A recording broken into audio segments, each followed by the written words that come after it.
aqui para pegar. Obrigado, pastor Carlos, pelo convite, pela recepção. E eu quero agradecer a Deus pela vida de cada um que está aqui hoje. Em junho, uma semana depois do Dia dos Namorados, que foi dia 12, no dia 17, nós também tivemos lá um jantar maravilhoso, foi bênção. E depois de muito tempo eu encontrei o pastor Carlos aqui, né, passando aqui na rua, e a gente conversou bastante e lembramos de algumas coisas, né? E foi muito legal. Queria chamar aqui minha esposa, a pastora Yara, para nós começarmos a nossa palestra. Tá certinho aí? Tá? Bonzinho? Querido, o que você quiser depois acompanhar, tá transmitindo pelo Facebook a nossa palestra. Meu Facebook, minha página é Pastor Paulo César Oliveira. Se você quiser dar uma ida lá, dá uma curtida, depois volta para cá, amém? E se quiser também seguir a gente lá, tanto no Instagram, como também no Facebook, assistir nossos vídeos lá no YouTube. A gente tem bastante material aí para a família, sobre escatologia, sobre liderança e muito mais, tá bom? Nós estamos casados há 34 anos, casamos em 88, vai fazer agora 35, não é isso? E juntos tivemos 3 filhos, Marcos Paulo, que hoje é um advogado, a Thalita, que começou a fazer um curso de educação física, uma faculdade, e agora está fazendo outra faculdade. E tem o Rafael, que é o mais novo caçula, que nos presenteou com a netinha, tem 2 anos agora ela. Amém? Então nós pretendemos trazer assim uma reflexão, não que que nós possamos ensinar vocês alguma coisa. Já vi aqui que tem casais com mais idade até do que nós, né? De casados. Mas eu sempre falo nas minhas palestras que não adianta também ter um casamento longo sem qualidade. O casamento, ele tem que ser duradouro, mas também tem que ter qualidade. A gente não pode ver um casamento longo de qualquer jeito. Eu não digo que você tem que optar pela separação, nós nunca nos separamos, nem pretendemos, porque estamos dispostos a cumprir um voto que fizemos diante de Deus e diante das testemunhas. Então, por mais problemas que temos, nós temos que manter a nossa aliança, o nosso compromisso. Por isso eu agradeço o pastor Carlos, agradeço a sua esposa, agradeço a todos vocês. E queremos começar, porque eu gosto de entrar logo no assunto para a gente não ficar aí um pouco perdendo tempo. Bom, por que você está aqui hoje? Por que você aceitou o convite? Por que você veio? Obrigado, pastor. Por que você veio? Porque você acredita no casamento. Porque você acredita que nada é tão bom que não possa melhorar. Às vezes a gente fala assim, meu casamento está bom. Tem gente que fala assim, não preciso de encontro de casais. Eu não preciso de ouvir palestra de casais. Eu estou bem. Mas às vezes é preciso sempre ter alguma coisinha para melhorar. Entendeu? Então nós precisamos estar dispostos a melhorar cada dia e ter um casamento com qualidade. A gente tem que estar preparado para algumas coisas no relacionamento. Vou dizer para você como é que a gente faz isso. Em primeiro lugar, quando o casal ele aceita um ou outro e assume o compromisso de casamento, o que acontece? Eles estão sozinhos, igual nós, que ficamos 4 anos sem filhos, né? E depois de 4 anos de casado é que nós tivemos nosso primeiro filho. E aí, 1000 maravilhas, sem filho, andava de mão dada, bacana, né? Abraçadinho. Aí veio o Marcos Paulo. Aí agora tinha que carregar Marcos Paulo no colo. E aí a mão dada já não dava para andar mais. Depois o Marcos Paulo começou a andar, agora a gente voltou de mão dada, mas daqui a pouco veio a Thalita. Aí daqui a pouco, a Thalita começou a andar, tal, veio o Rafael. E se a gente não resolvesse, a gente ia ter uns 10. Né? Porque travou o negócio. Então, o que acontece? O casamento tem várias fases, né? Os primeiros 5 anos, depois os primeiros 10 anos. E nós estamos vivendo hoje a síndrome do ninho vazio, onde nossos filhos já estão todos casados, cada um está na sua casa. Infelizmente, o mais velho já estava morando em sua casa, mas ficou viúvo no ano passado. Faz 2 anos, né? Vai fazer 2 anos e está reconstruindo a vida dele. E, por enquanto, está com a gente em casa, para dar uma força a ele. Mas a vida, querido, é sempre uma batalha. A vida de hoje não é fácil. E a Bíblia dá muitos conselhos para a gente em relação ao casamento. E eu queria abrir com você, porque ela vai me ajudar na leitura da Bíblia. Se você tem sua Bíblia aí, ou no celular, se você quiser abrir, eu acho que nós estamos aqui num evento cristão, né? Então nós vamos usar bastante a palavra de Deus, porque eu acredito que a Bíblia é a nossa regra de fé e de prática, tá? Então ela vai ler em Gênesis, capítulo 1, 27 e 28. Olha que texto interessante, logo no início do capítulo 1 dessa vez. Capítulo 1, tá? E o versículo de número 27 e 28. Aí você...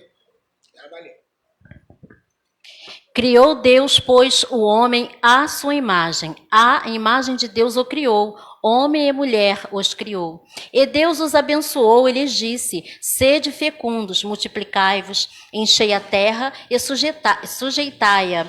Dominai sobre os peixes do mar, sobre as aves dos céus e sobre todo o animal que rasteja pela terra.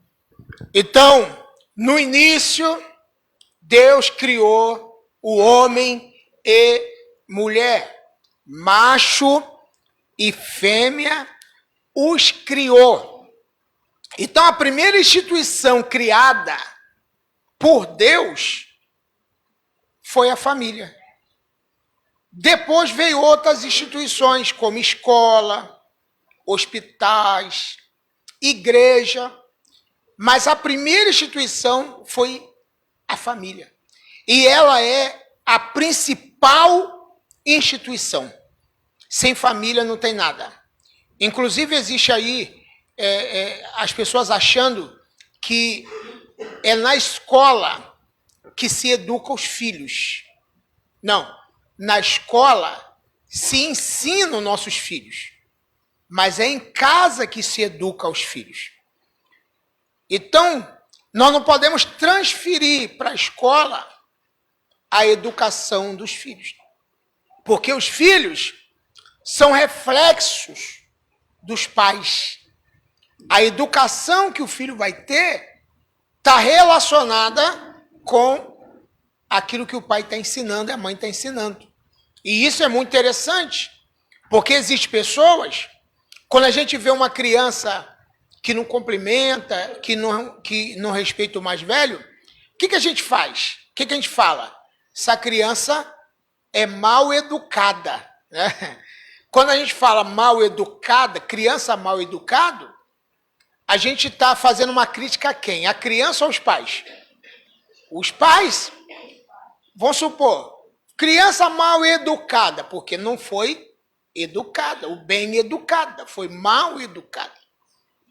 E existe todos os princípios de um relacionamento, de um casamento, biblicamente, socialmente, né, moralmente, todos os aspectos, um casamento ele é importante. A Bíblia fala também, né, que não é bom que o homem esteja só. Far-lhe-ei uma adjuntora. Esse é 2:18, Gênesis. Vamos ler, olha que coisa interessante. Gênesis 2, versículo 18. Disse mais o Senhor Deus: não é bom que o homem esteja só, far-lhe-ei uma auxiliadora que lhe seja idônea. Então, o homem sozinho Porque todos os animais, né, que Deus tinha criado, tinha sua companheira e o homem estava só. E aí Deus falou, não é bom. Porque a solidão cria problemas emocionais, psicológicos. Né? Então Deus viu que Adão possivelmente estava deprimido, triste, angustiado, precisando de uma companheira, e Deus falou, far-lhe-ei uma adjuntora. Deixa eu te revelar uma coisa aqui interessante. A palavra adjuntora no hebraico, que também em outras versões adjuntora significa auxiliadora, mas na verdade, se você fosse aprofundar lá no original, Deus colocou do lado do homem uma mulher que a palavra é opositora. Você pode depois pesquisar isso, que eu estou falando é verdade. Uma opositora que iria auxiliá-lo. Uma opositora que seria idônea. Por que isso? Porque a mulher é a única pessoa da nossa vida, dos homens, que tem coragem de falar a verdade para a gente. Que tem coragem de dizer o que ela pensa. Que tem coragem de dizer o que ela tem vontade de falar. Meus amigos não têm coragem de dizer o que ela diz para mim. Porque a mulher, ela se opõe a algumas decisões que o homem toma, que na verdade ela está coberta de razão, mas na maioria das vezes nós não queremos admitir, sim ou não? Então as mulheres, na maioria das vezes, têm razão e diz assim, olha, esse negócio não vai dar certo, não vai funcionar. Você está andando com fulano, com Bertano, meu coração fechou. Aí o homem fala assim, que bobagem é essa? Deixa de implicância, não é nada disso, é coisa da tua cabeça. Quem já falou isso com o marido alguma vez? Já alertou o marido sobre alguma coisa? E quantas vezes ele quebrou a cara porque você estava certo? Fala a verdade. Não é não? Várias vezes. Então, por que ela é uma opositora no sentido original da palavra? Porque ela se opõe a algumas atitudes que nós queremos tomar. Uma sociedade, entendeu? Uma amizade, um negócio que a gente quer fazer. Aí ela vai e fala, e critica, e diz isso e aquilo, né? E aí, opositora. Porque se o homem estivesse sozinho no mundo, sem uma companheira, a maioria das pessoas, dos homens, que têm problemas, diversos problemas, são homens sozinhos, solteiros. Até porque os maiores problemas que o mundo enfrenta, a culpa geralmente é do homem.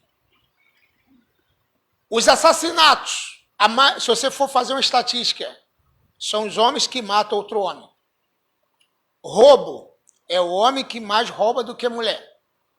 O adultério é o homem que trai mais do que a mulher. E vai por aí afora. Então o homem está muito enfiado em muitos problemas. Por isso, Deus falou, não é bom que o homem esteja só, senão ele vai dar cabeçada para tudo quanto é lado. Eu vou colocar uma mulher do lado dele para travar ele. Não é não? Para dizer para ele, não vai, não faz isso. Quem fica, às vezes você fica chateado, não fica? Porque ela é a única que tem coragem, ela é igual um espelho. O que um espelho faz? Reflete a imagem, tá? E mais do que um espelho, ela revela o que está em nós. Porque a gente olha para um espelho e fala assim, está sujo aqui. né? Aí a mulher, o homem, o amigo, tá vendo que o seu rosto está sujo. Tá vendo que tem alguma coisa errada na sua face, assim? Tá sujo alguma coisa. E o amigo conversa com você, fala com você e não fala que tá sujo. A mulher fala, ó, tem um sujeira no teu cara aí, ó, no teu rosto. Ela fala logo de cara, sim ou não? Ela não quer ver o marido dela com o rosto sujo. Não é não? Vai lá e limpa. Então a sinceridade da mulher é implacável. E nós temos que agradecer a Deus por isso, porque ela é uma auxiliadora nesse sentido. É claro que tem umas que exageram muito. O exagero também é nocivo, é perigoso. Aquela implicância, né, total de toda hora tá reclamando disso, daquilo. Mas eu queria ler um versículo com você agora. E aqui, ó, Yara, em Eclesiastes 4, vamos partir do 9 até o 12, para a gente ver como que é importante serem dois. Por isso que Deus fez a mulher para a gente. Existe uma coisa interessante. A gente vai pesquisando e vai aprendendo. Por exemplo, Deus tirou a mulher da onde do homem? Da costela, do lado, né? Não tirou nem da frente e nem de trás, nem dos pés, nem da cabeça. Tirou do lado. Mas olha que coisa interessante. Por que não tirou da frente? Para a mulher não andar na frente, né? Alguém fala isso. Mas eu vejo o seguinte. Aquele ditado que se diz, né? Por trás de um grande homem, existe sempre uma grande mulher. Sim, eu acredito nessa frase. Ela é boa.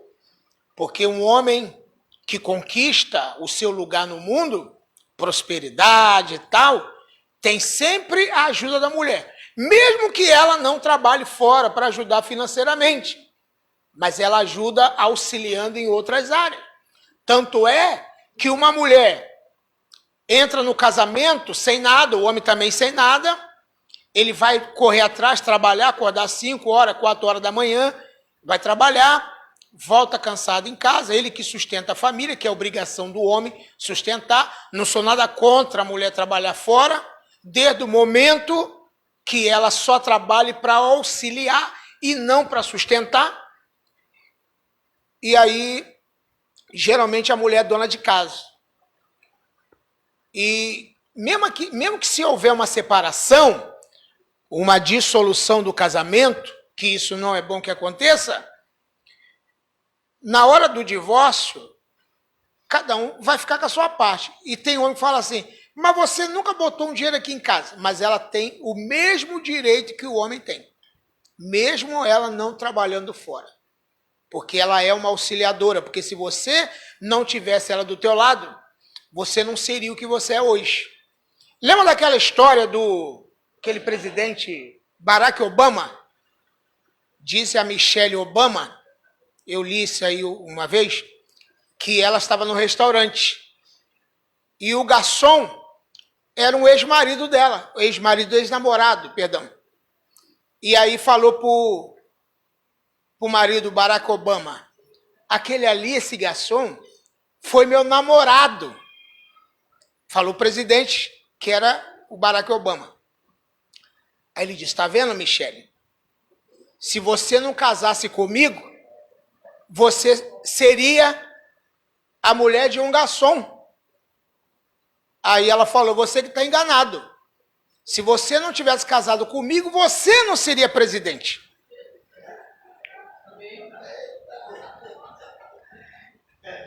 Então, na verdade, a mulher tem um papel importante no relacionamento.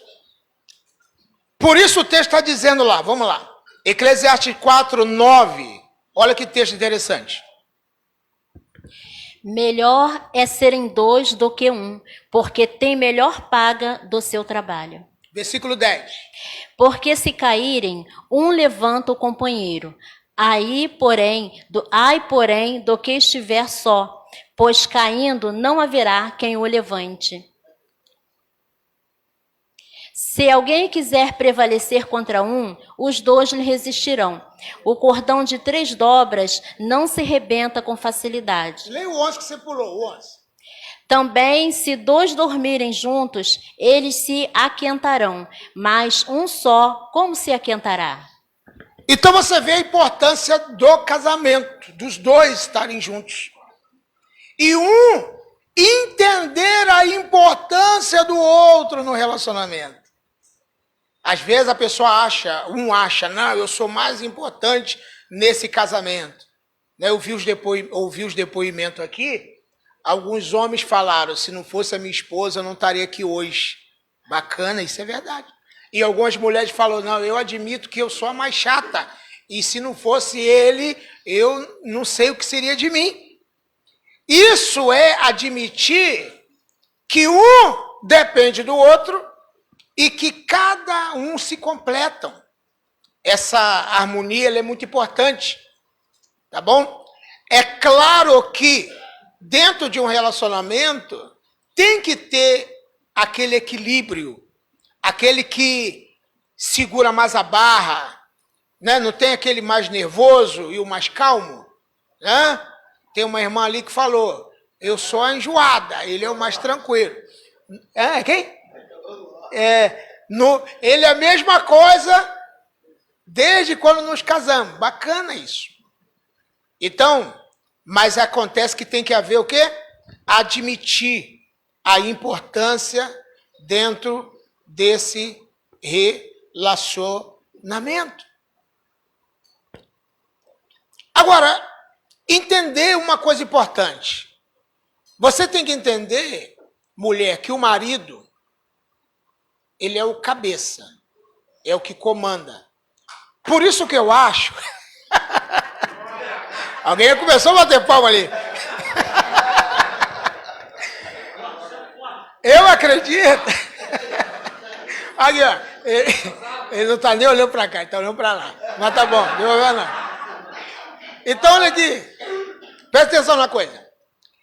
Irmãos, é claro que do lado de um homem tem uma grande mulher, claro. Mas, logicamente, o homem, presta atenção, assim como um pastor, porque a mulher é sua primeira ovelha. Sabia disso?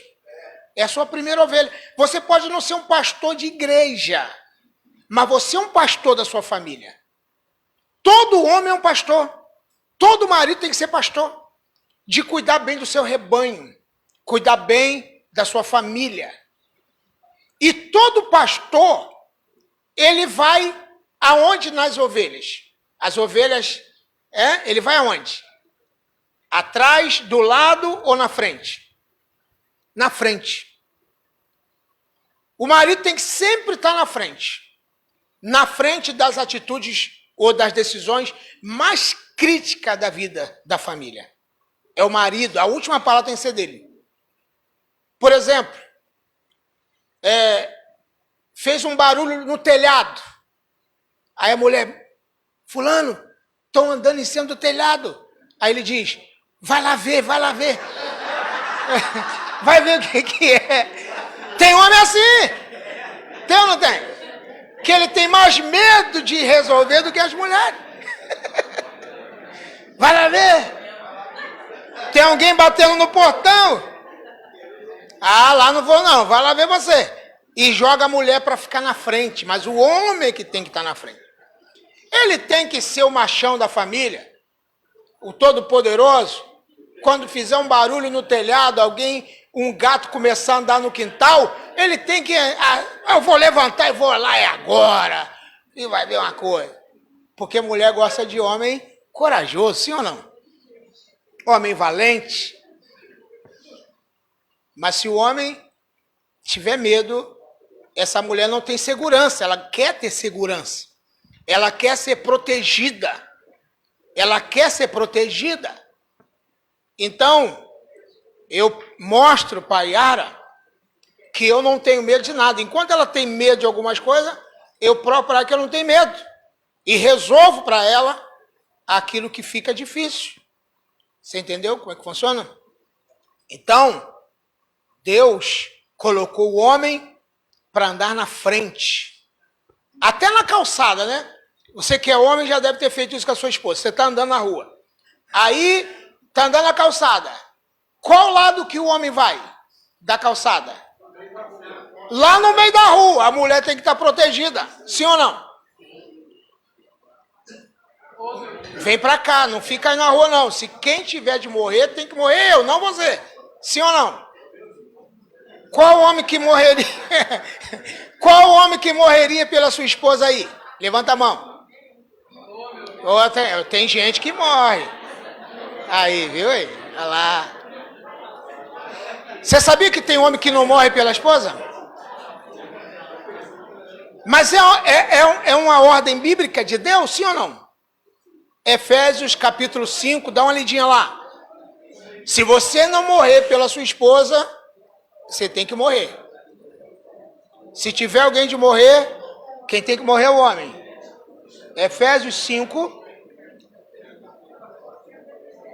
25. Vai para o 25? Vamos ler esse texto aqui para a gente entrar num assunto bem bacana aqui. Olha aqui. Maridos, amai vossa mulher, como também Cristo amou a igreja e a si mesmo se entregou por ela. Maridos, amai vossas mulheres, como Cristo amou a igreja, porque essa versão aqui tá se entregou por ela. O que Jesus fez na cruz? Morreu pela igreja. O que o marido tem que fazer pela mulher? Morrer pela esposa. Entendeu isso? O papel do homem é morrer pela mulher. Se alguém tiver que morrer, se tiver de morrer ela ou eu prefiro morrer no lugar dela. Então, na verdade, o homem tem que estar disposto a morrer pela mulher, como Cristo amou tanto a igreja que morreu por ela. Então, nós estamos no prejuízo, homens, nós estamos no prejuízo. Porque o trabalho pesado ficou com a gente, sim ou não? Alguma mulher não gosta de ser submissa, fala assim, eu não gosto desse negócio de ser submissa a marido. Eu gosto de ter minha vida e fazer o que eu quero da minha vida. Mas olha o que a Bíblia fala no mesmo capítulo de Efésios, capítulo 5, versículo 22. Olha o que o texto diz. As mulheres sejam submissas ao seu próprio marido, como ao Senhor. A mulher seja submissa. Respeitar, obedecer, ser submissa. Porque tem gente que acha que ser submissa é se humilhar, é se rebaixar. A palavra submissão, no original grego, significa missão conjunta. Submissão. Quando eu servi o exército, tinha o subtenente, né? Suboficial. Então, o sub é aquele que manda junto. Mas é claro que ele precisa se submeter a uma hierarquia.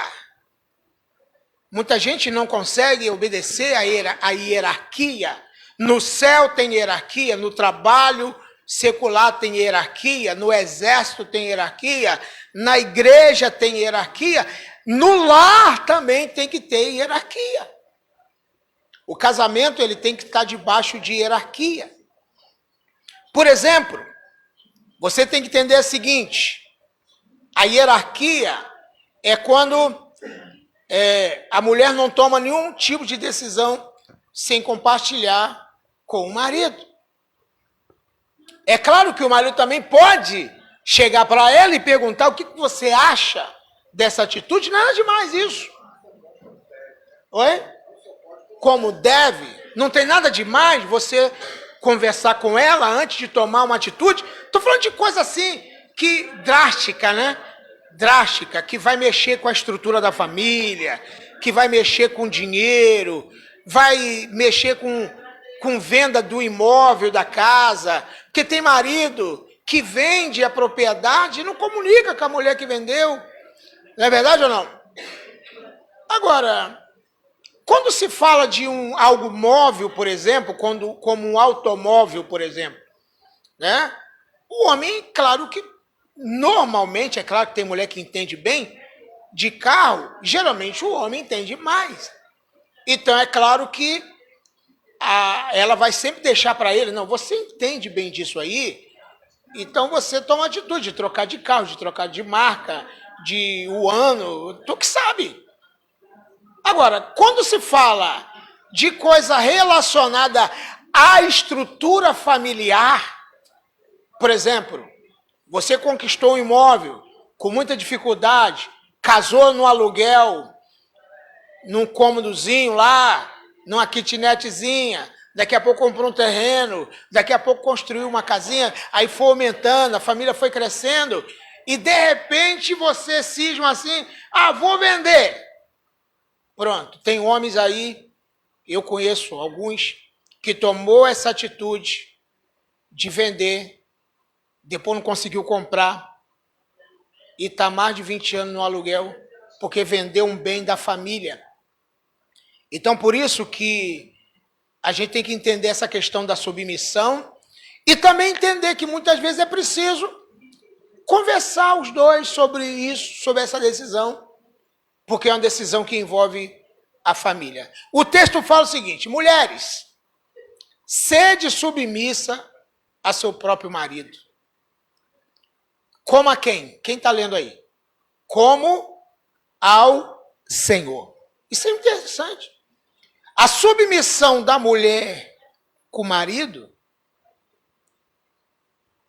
tem que ser igual a que ela tem ao Senhor. Está escrito aqui. Mulheres, sejam submissas aos vossos próprios maridos, como ao Senhor.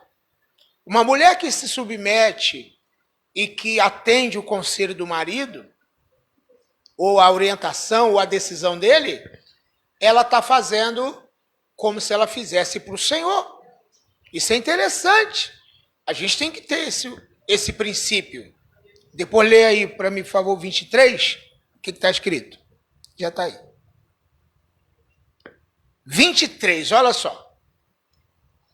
Por que a mulher deve ser submissa ao marido? Por quê? Porque o marido é o cabeça da mulher, como também Cristo é o cabeça da igreja, sendo este mesmo o salvador do corpo. Cristo é o cabeça da igreja. O homem é o cabeça da mulher. Existe relacionamento frustrado porque as pessoas não estão sabendo distinguir o papel um do outro. Precisam distinguir o papel. Precisam saber, não, você... por exemplo, dentro de casa, compra de móvel, cor da sala, cor da parede, que tipo de geladeira, que tipo de móvel, é melhor que isso fique as mulheres. É ou não é? São coisas que elas entendem mais, elas têm mais jeito para essas coisas. Então tem área que a gente tem que deixar para ela. E outras áreas ela tem que deixar com a gente. A gente tem que ter esse entendimento. Embora tem homens que gostam muito de trocar de lugar o móvel, né? Um dia está no lugar, outro está do outro. Mas isso é mais voltado para quem? Para as mulheres. Quando a gente chega em casa, o sofá está um lado, a cama já está virada para o outro lado. Não é não? Acontece isso. E se você ficar, não gostei desse sofá aqui, não gostei dessa cama virada para cá, eu queria daquele jeito. Não se mete nisso não, meu irmão. Deixa ela quieta lá, botar do jeito que ela quiser. Não é verdade ou não? Porque senão você vai começar a arrumar problema e briga por coisas bobinhas. Por exemplo, né? O homem já faz isso e algumas pensam até que é implicância. Geralmente vai lá, usar o banheiro, faz xixi, deixa a tampa molhada, né? Erra o vaso e molha o chão. Que coisa horrorosa. A mulher fica chateada com isso, fica. Toalha molhada em cima da cama. Mas se você fizer disso um cavalo de batalha, um campo de guerra, não vai viver em paz. Existe coisa que nós precisamos suportar e deixar as coisas acontecerem. E a Bíblia até fala, né, que suportai-vos uns aos outros em amor. O que é suportar? Vou dar um exemplo aqui. Está vendo aquela caixa de som lá? Está vendo aquela outra ali? Está vendo esse ar-condicionado, esse ventilador? Eles estão presos aonde? Num suporte. Esse aparelho aqui, a câmera, está num suporte. Esse iPad está aqui no suporte. O que é suportar? É você segurar, você dar sustentabilidade. É você manter a coisa no padrão. Suportar. Por isso a expressão, né? Não suporto fulano. Tem gente que fala assim. Quer dizer, você não está aguentando mais aquela situação. Entendeu? Estou vendo a hora ali para a gente obedecer o horário.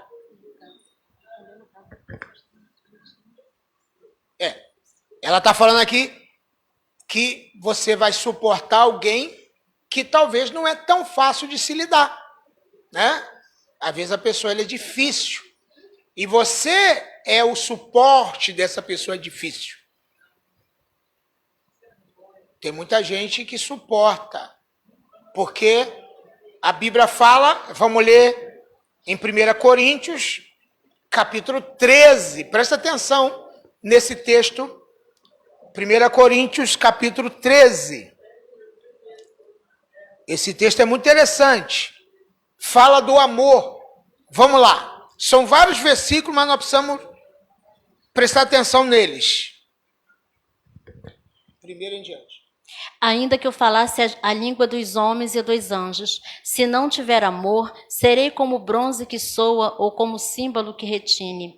Ainda que eu tenha o dom de profetizar e conheça todos os mistérios e toda a ciência, ainda que eu tenha tamanha fé, a ponto de transportar montes, se não tiver amor, nada serei.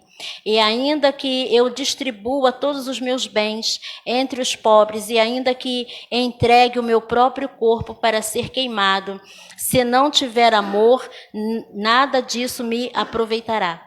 O amor é paciente, é benigno, o amor não arde em ciúmes, não se ufana, não se ensoberbece. Não se conduz inconvenientemente, não procura os seus interesses, não se exaspera, não se ressente do mal, não se alegra com a injustiça, mas regozija-se com a verdade. Tudo sofre, tudo crê, tudo espera, tudo suporta. O amor jamais acaba, mas, havendo profecias, desaparecerão, havendo línguas, cessarão, havendo ciência, passará.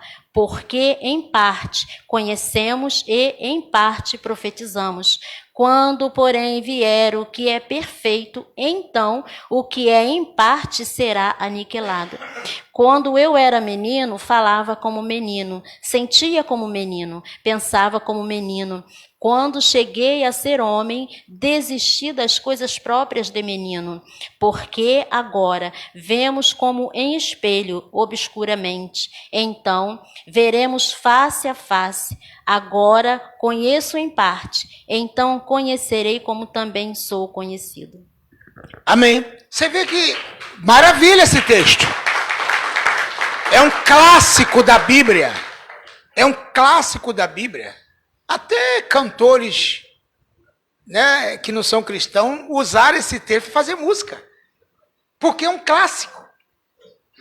Ainda que eu fizesse tudo por alguém e não tivesse amor, nada disso me aproveitaria. E tem uma parte do texto que diz que o amor nunca acaba. A gente fala assim, o amor, eu perdi o amor por fulano. Não, não existe isso. O amor não acaba. O amor não acaba. Tem gente que se separa mesmo amando. Ele se divorcia mesmo amando. E aí ele vai tentar amar outra pessoa, mas houve ali uma ruptura, porque o amor nunca acaba. E esse é um perigo. É perigo. O divórcio é um perigo. A separação é um perigo. Eu jamais penso numa coisa dessa, porque eu sei, eu não estou criticando quem, infelizmente, divorciou, porque a gente não sabe o seu motivo, cada um tem o seu, a sua realidade é uma, não estou criticando nada disso, mas estou dizendo, evite o divórcio, porque tem traumas terríveis, horrorosos. Então tem um texto aqui na Bíblia, em Marcos, que diz que o que Deus ajuntou não separa o homem. Marcos 10, 9. Marcos 10, 9. Deus ajuntou você. A sua união tem que ser permanente. E você não pode pensar em separar. Olha o que diz o texto. Porque o que Deus ajuntou não separe o homem. Porque o que Deus ajuntou não separa. Seu casamento foi Deus que ajuntou? Um casamento que Deus fez não significa aquele que foi feito aqui uma cerimônia diante do pastor no altar. Existem casamentos que foram feitos, ou seja, foram realizados aqui diante de muitas testemunhas. Não sei quantos casamentos o pastor Carlos já deve ter feito, bastante. Eu já fiz muitos. E vários casamentos que eu realizei não deram certo. Eu já realizei casamento que não durou 6 meses. E eu conheço casal que nunca foi no altar, que nunca casou oficialmente, mas é mais duradouro do que aquele que está feito no altar. Mas por quê? Porque foi Deus que ajuntou. Deixa eu te falar uma coisa. O que Deus ajuntou não separa o homem. Se você nunca casou na igreja, mas casou no papel, ou se você já tem uma família, mas não tem um papel para provar que você é casado, hoje em dia nem precisa mais disso, no sentido para resolver qualquer coisa, tá? Não que eu sou contra isso, eu sou a favor que você regularize sua situação, mas para mim, uma pessoa, e não é só para mim não, pela lei, quem é advogado aqui sabe disso, se você está morando junto com uma pessoa 180 dias, sabe quanto é 180 dias? 6 meses, já é considerado casado. Se separar, já era. Já é casado, já está junto. Já tem prova, já mora no mesmo endereço. Conta de luz, telefone, água, sei lá. Vem naquele endereço para os dois. Não tem nem como dizer. Existe um monte de testemunha que sabe disso. Que você vive com fulano e fulano vive contigo. Então não tem jeito não, meu irmão. O que Deus ajuntou, não separe o homem. Deixa eu partir para uma outra coisa aqui interessante para você.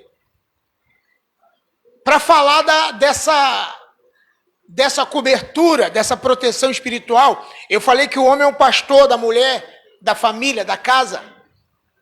O homem tem que ter uma atitude, por exemplo, criação de filhos. Tem marido que fala assim, quando o filho quer ir em algum lugar, ou fazer alguma coisa, aí ele fala assim, pai, posso ir em tal lugar? Aí o que ele fala muitas vezes? Alguns maridos fazem isso. Fala com a sua mãe. Quer dizer, meu irmão, está terceirizando a autoridade. Você tem que dizer, não vai e pronto, acabou. Não precisa falar com a sua mãe, eu que não estou deixando. O outro fala assim, se a tua mãe deixar, tudo bem. Como quem diz assim, eu não tenho nada a ver com isso, tirando o corpo fora do negócio. E tem mulher que também diz, fala com teu pai. E aí, você vai terceirizando a atitude. Ou então o marido fala assim, não vai e não vai fazer. Aí o filho vem, poxa mãe, meu pai não deixou, mas a senhora deixa. Aí ela fica com pena, tá bom, mas não conta para ele que eu deixei não. Pronto, acabou tudo, estragou o negócio. Tem que perguntar para ele, o que teu pai disse? Ele disse que não. Então é não. Sim ou não? Tá certo, irmão? Mesmo que o coração dela seja mole, porque mulher tem um coração mais mole. Ah, poxa, não tem nada demais fulana dormir na casa das amigas. Na noite do pijama. Eu acho que não tem nada demais, só vai ter as colegas dela lá. Mas o pai, o homem, consegue enxergar um pouco mais além. Porque ele foi justamente igual àqueles garotos que diz o seguinte: só vai ter as meninas lá. Aí lá pelas tantas da noite aparece um garanhão lá na casa da menina. E o pai, que já é macaco velho, já está vendo tudo isso. Então, quando ele diz, não vai, é para não ir mesmo. Ah, ela vai ficar chateadinha. Que fique. Você não tem que ficar fazendo joguinho de filho. Amém ou não? Sim, não? É, meu irmão. É verdade essa. Eu fui, já fomos buscar esse mais novo nosso, que foi o primeiro a dar neta pra gente. Pra você ver como é que o menino não é, né? Buscar na casa da namorada. A gente evitou que ele dormisse. Ah, tá já tarde, pai. Eu vou ficar aqui mesmo. Não vai nada, estou indo aí agora te buscar. E ia lá buscar. Aí ele vinha muito com raiva, eu e ela buscava. Mas chateado. Mas tinha que vir. A menina, sogra, ô mãe, ela vai ficar aqui hoje, tá? Porque tá chovendo. Tá chovendo nada, eu vou levar ela em casa agora. Vai estar no carro e levava em casa. Então a questão é o seguinte, é atitude, decisão. Homem tem que ter atitude, decisão. E a mulher, por sua vez, está escrito aí. Mas, mulheres, sede submissa a seu marido. Quer ver uma coisa que acontece muito no casamento? É discordar da atitude do marido na frente dos filhos. Não pode fazer isso. Se você acha que ele foi ignorante, foi grosso, foi estúpido, exagerou, fale com ele depois sozinho. Porque chamar a atenção do marido na frente dos filhos, o que causa? O que causa? Uma força para os filhos. Causa o quê? Uma desobediência. Ele vai achar na mãe uma aliada dele. Vai achar na mãe alguém que é meu fechamento. Minha mãe é meu fechamento. Meu pai é meu fechamento. E tem uma coisa que é importante, irmãs e homens também. Não trate suas filhas como as suas melhores amigas. E nem seu filho como amigo. Seu filho é teu filho. Porque amigo e amiguinha são diferentes de filho. Quando um pai fala assim, a mãe fala assim, minha filha é minha melhor amiga. Então o que você anda contando para tua filha? Você não pode ter filho como amigo. Filho é filho, e amigo é amigo. Amiga é amiga. Tem que ser implacável, irmão. Existem concessões que pessoas vão abrindo concessões e depois, quando ele vai puxar a corda, não dá mais. Está longe demais. A intimidade entrou muito, a desobediência entrou. É claro que tem que ter uma relação de amizade. Eu não estou exagerando dizendo que você tem que ser rude demais. Não. Mas você tem que ser implacável em algumas questões. Então, na questão da obediência do marido, lê aí para mim, querida, no capítulo 11 de 1 Coríntios. Nós vamos ver o seguinte, esse texto, se você for estudar casamento na Bíblia, existe uma infinidade de textos que você fica assim pensando, meu Deus, como pode a Bíblia ter tanta referência para isso? Não, capítulo 11, versículo 1.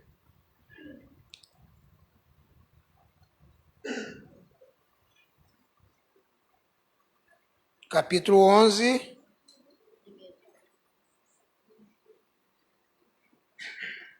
capítulo 11.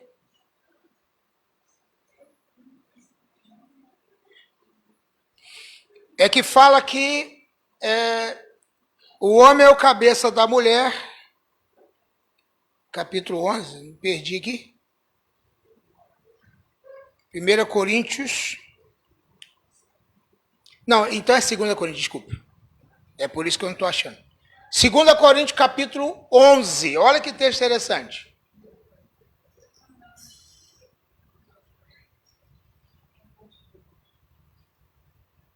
Não, versículo 3.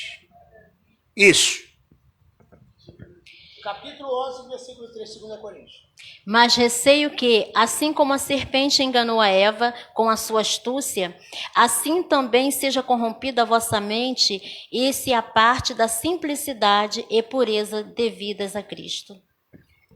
Eu receio, eu tenho medo que da mesma forma que a serpente enganou Eva, vocês também sejam enganados e se apartem da simplicidade que há em Cristo.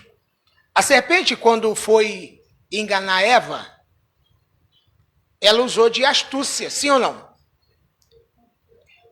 Será que Eva viu aquele fruto no mesmo dia e logo comeu no mesmo dia? Não. Houve ali o quê?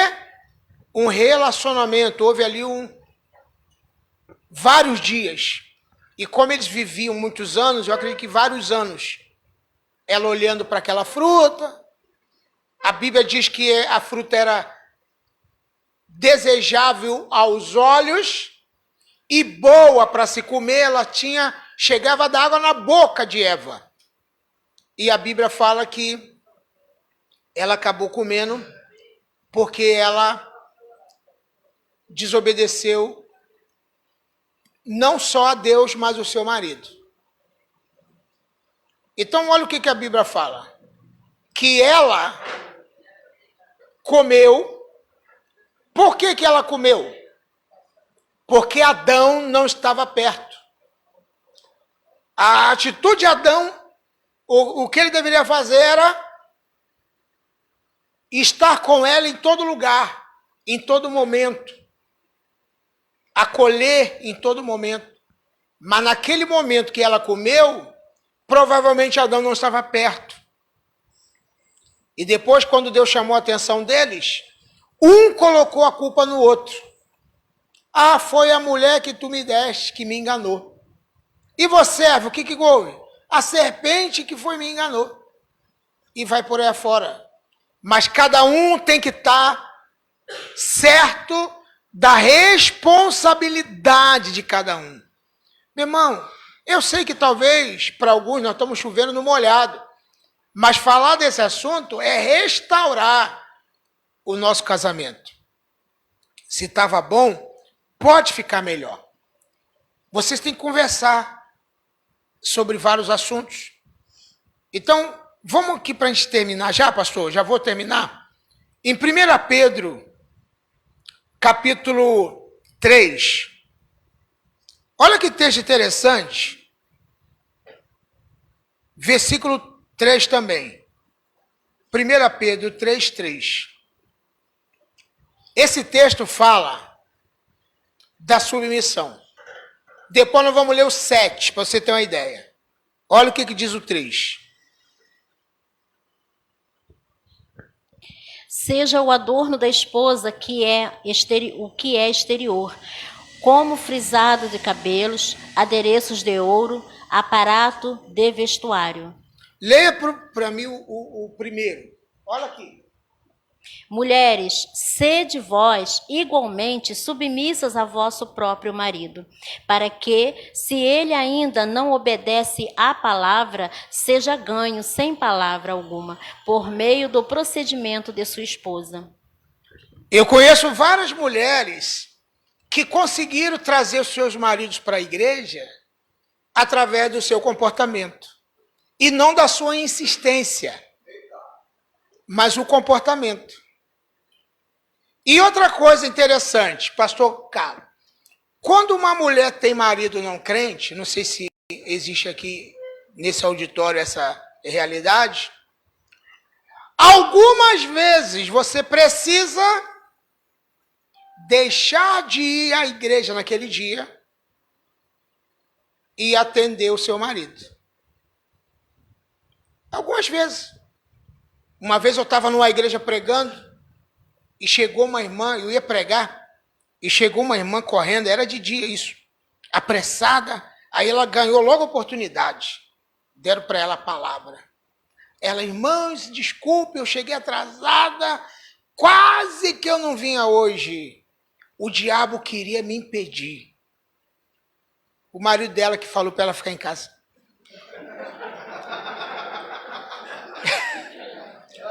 O diabo queria me impedir. Quem era o diabo? O marido dela falou, fica em casa hoje.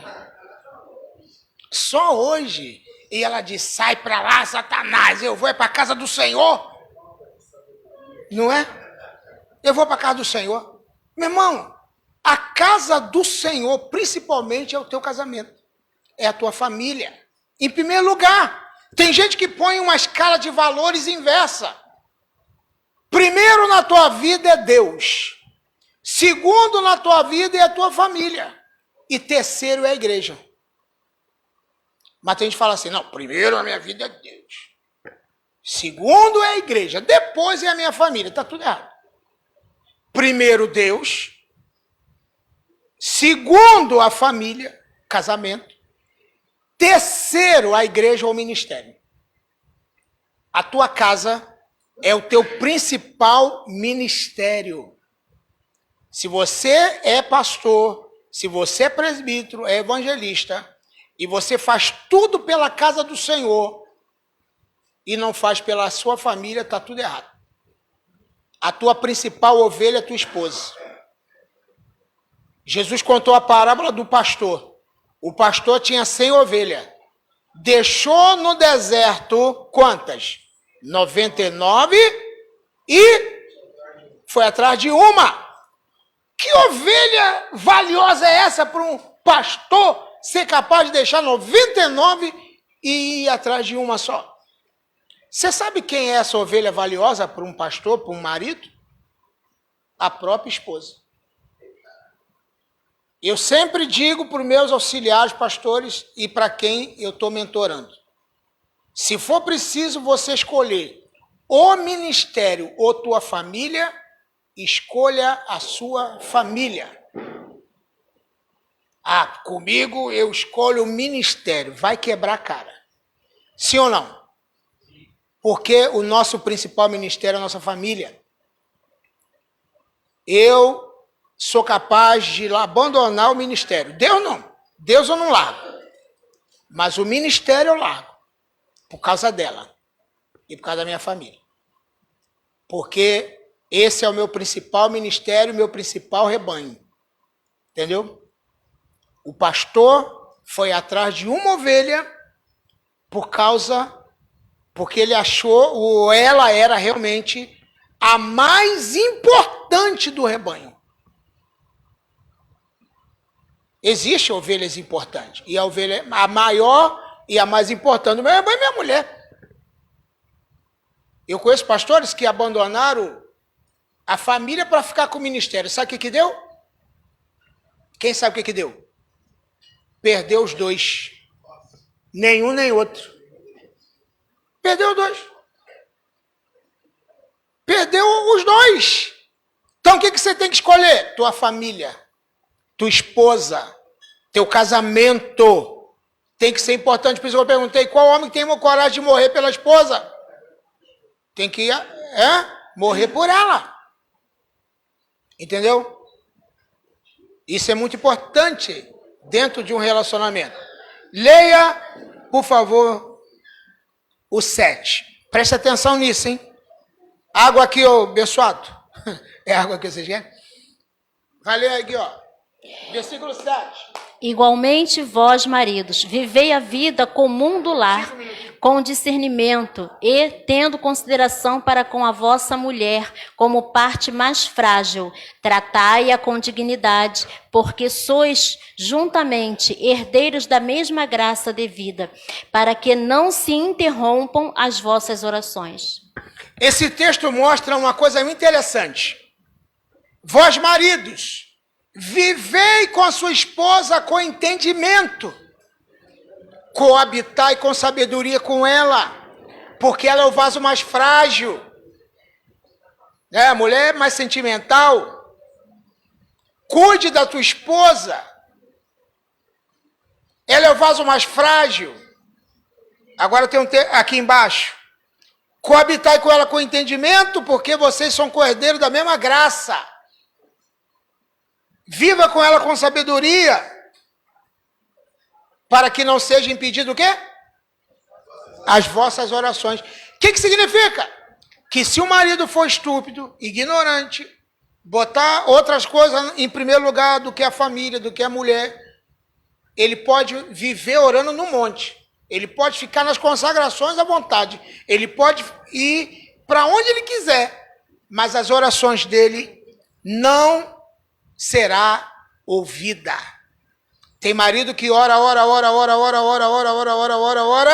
e a oração dele não é atendida. Sabe por quê? Está tratando a quem ele deveria tratar com mais carinho, com ignorância.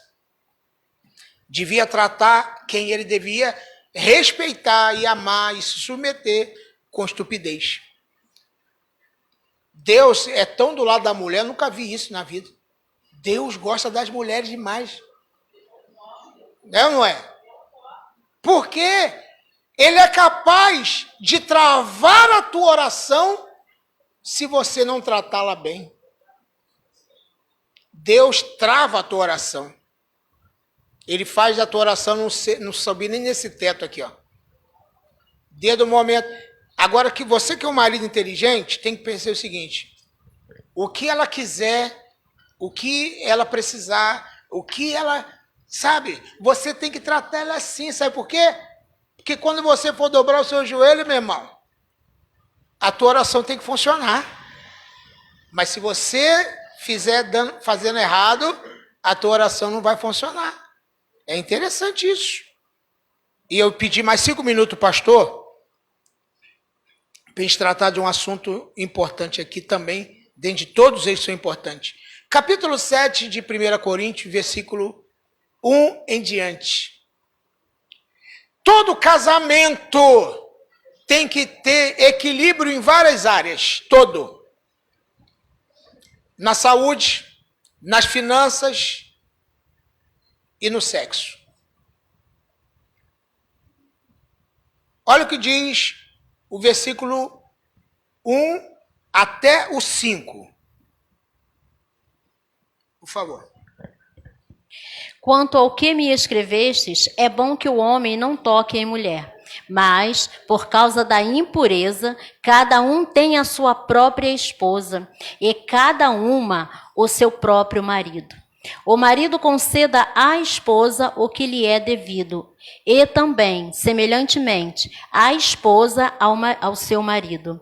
A mulher não tem poder sobre o seu próprio corpo, e sim o marido. E também, semelhantemente, o marido não tem poder sobre o seu próprio corpo, e sim a mulher. Não vos priveis um ao outro, salvo talvez por mútuo consentimento, por algum tempo, para vos dedicardes à oração e, novamente, vos ajuntardes, para que Satanás não vos tente por causa da incontinência.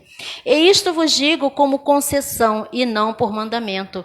Quero que todos os homens sejam tais como também eu sou. No entanto, cada um tem de Deus o seu próprio dom. Um, na verdade, de um modo, outro de outro. Então, Paulo está dizendo o seguinte, em relação ao casamento, como seria bom que o homem não tocasse mulher? Seria bom, né?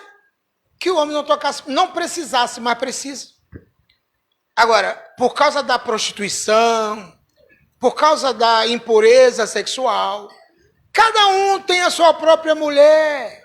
E marido, mulher, cada um tem o seu próprio marido. E ele vai dizendo, olha, preste atenção, não estou falando isso por um mandamento, mas por uma concessão.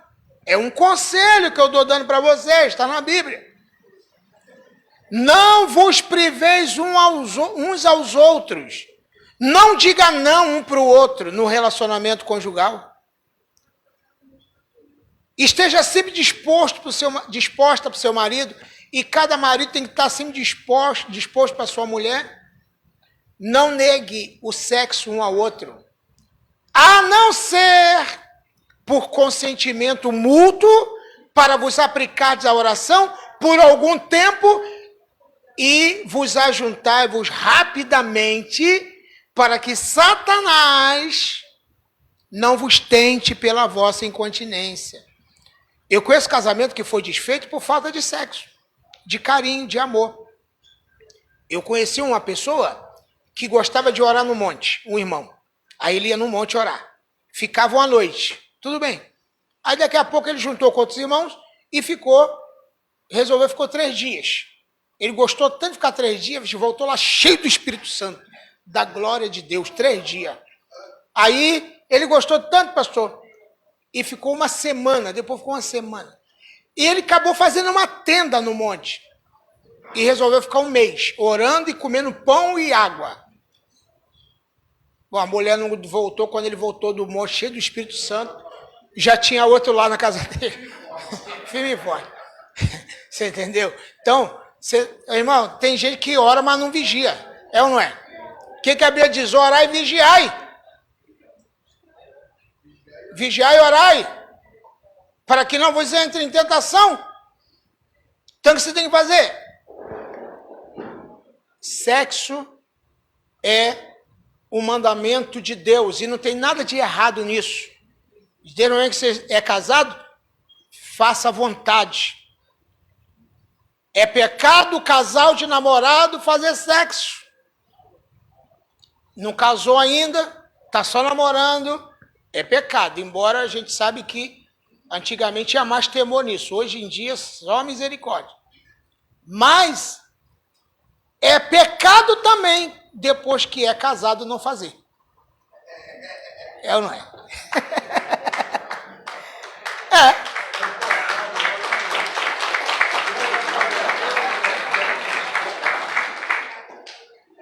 Para que Satanás não vos tente pela vossa incontinência. O que é incontinência? É a displicência, é a distração. É você achar que isso é bobagem. Ah, isso é bobagem. Casamento não é para isso, não. Aí tem gente que fica viúva, né? Mulher que fica viúva, homem que fica viúvo, e fala assim, ou então está separado, vai casar de novo, fala assim, eu quero casar de novo, mas não é para fazer sexo, não. É só para ter uma companheira. É só para ter um companheiro. Deixa de ser bobo, rapaz. Já que você casou, faça. Presta atenção numa coisa. Está escrito, ela vai ler de novo aqui, por favor. Versículo 5.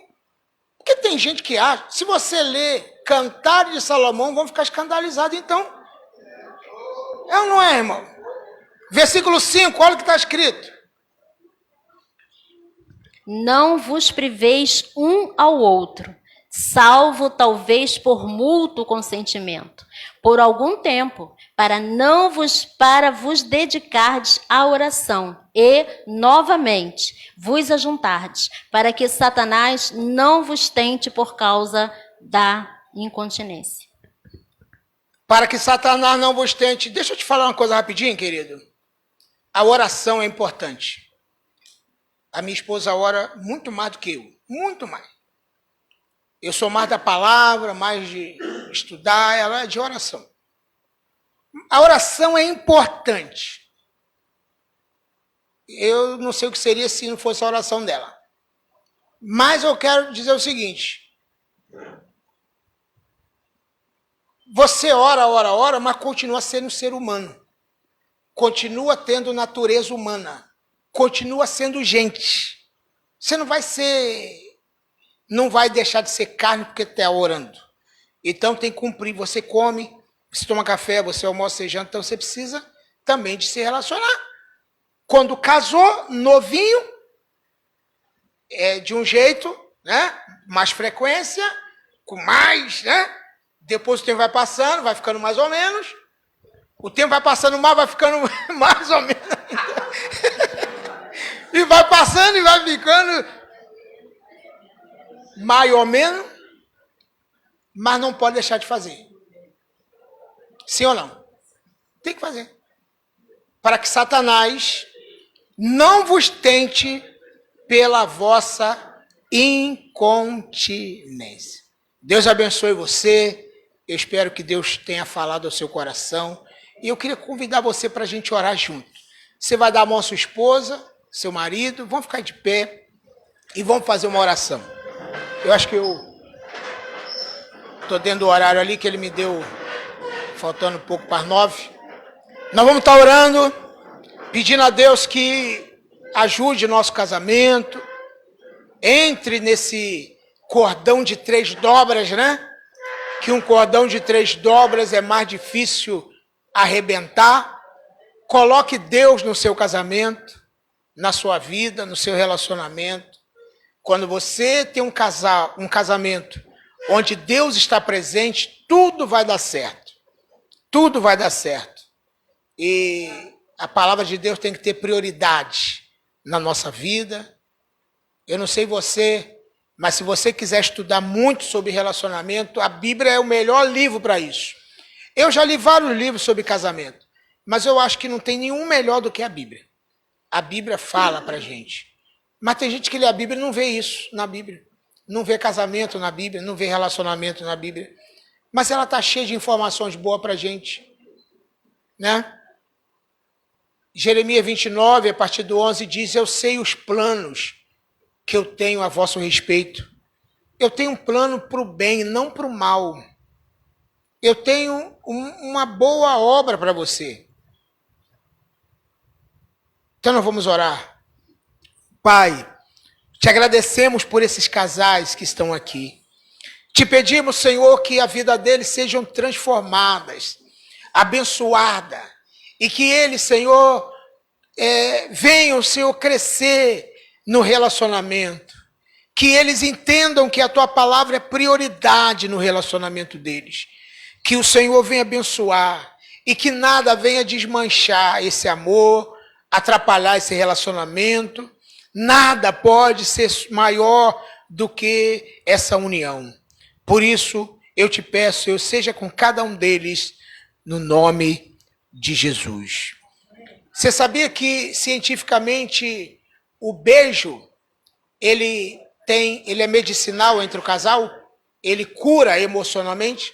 Você sabia que o abraço, não sei quantas vezes vocês se abraçaram, mas o abraço é importante no casamento. Você de manhã, ou quando for dormir, ou antes, dá um abraço na sua esposa, seu esposo. Mesmo que naquele dia não vai ter nada, mas o abraço só já tem algo importante. Eu queria convidar você, se você puder, dar um abraço no seu marido e na sua esposa.